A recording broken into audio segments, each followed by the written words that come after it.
দেখো আজকে ক্লাস 9 কোষে দেখি 3 দাগের অঙ্ক। এখানে অঙ্কটাই বলেছে বিরাটি মহাজাতিসংঘের আয়তাকার মাঠের দৈর্ঘ্য ও প্রস্থের অনুপাত দেওয়া আছে এবং বলা হয়েছে 4:3 মাঠটির চারিদিক একবার হেঁটে এলে 336 মিটার পথ অতিক্রম করা হয়। এখানে একটা আয়তাকার মাঠ রয়েছে, যে মাঠটি একবার হেঁটে এলে 336 মিটার পথ অতিক্রম করা হয় এবং দৈর্ঘ্য আর প্রস্থ দেওয়া আছে। অনুপাতটা 4:3, এখানে হচ্ছে 4:3 হচ্ছে অনুপাত। 4:3 অনুপাত অর্থাৎ কি দৈর্ঘ্য আর প্রস্থের অনুপাতটা দেওয়া আছে। আর একবার পুরোটা অতিক্রম করার অর্থ হলো এর পরিসীমাকে অতিক্রম করা। তাহলে মাঠটির পরিসীমা কত? এটা হচ্ছে 3 দাগের অঙ্ক। মাঠটির পরিসীমা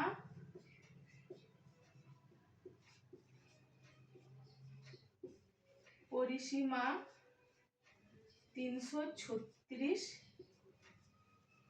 মিটার। মনে করি দৈর্ঘ্য 4x, মনে করি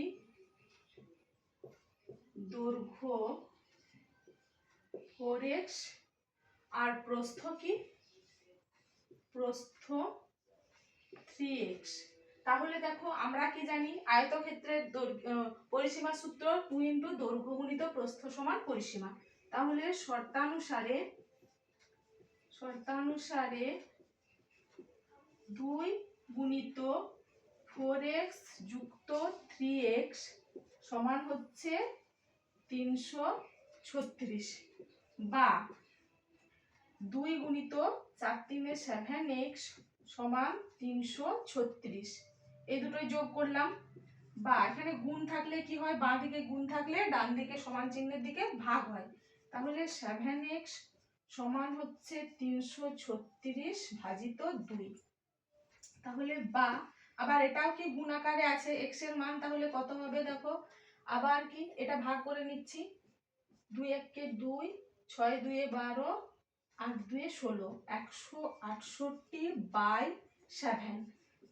7 দিয়ে এটাকে ভাগ করে নেব, 7 × 2 = 14, 4 × 7 = 28, 24। তাহলে x এর মান বেরোলো 24 মিটার, যেহেতু এখানে এটা মিটারে দেওয়া আছে। তাহলে 24 মিটার হচ্ছে x এর মান। তাহলে দেখো আমি দৈর্ঘ্য আর প্রস্থটা বার করব x এর পরিবর্তে। তাহলে এখানে দৈর্ঘ্য আমি x এর পরিবর্তে কত গুণ করে নেব, 24 গুণিত 24 সমান হচ্ছে 4 × 4 = 16, 4 × 2 = 8, 1 = 9, 96 মিটার দৈর্ঘ্য।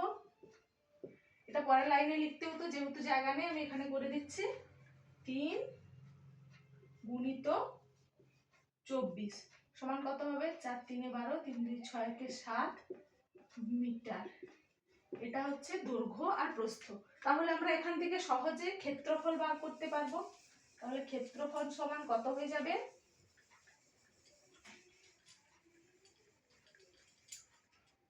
তাহলে ক্ষেত্রফল সমান 96 মিটার গুণিত 72 মিটার। 96 আর 72 গুণ করে নেব, গুণিত 72, 6 × 2 = 12, 9 × 2 = 18, 1 = 19, গুণিত 6 × 7 = 42, 2 হাতে 4, 7 × 9 = 63, 64, 65, 66, 67, 2 9 × 2 = 11, 7 8, 1 = 9, 6, 6912 বর্গ মিটার। 6912 বর্গ মিটার। 6912 বর্গ মিটার হচ্ছে ওই আয়তক্ষেত্রের ক্ষেত্রফল। এখানে নির্ণয় করতে বলেছে মাঠের ক্ষেত্রফল কত। তাহলে মাঠটির ক্ষেত্রফল হয়ে যাবে 6912 বর্গ মিটার। আশা করি বোঝাতে পেরেছি।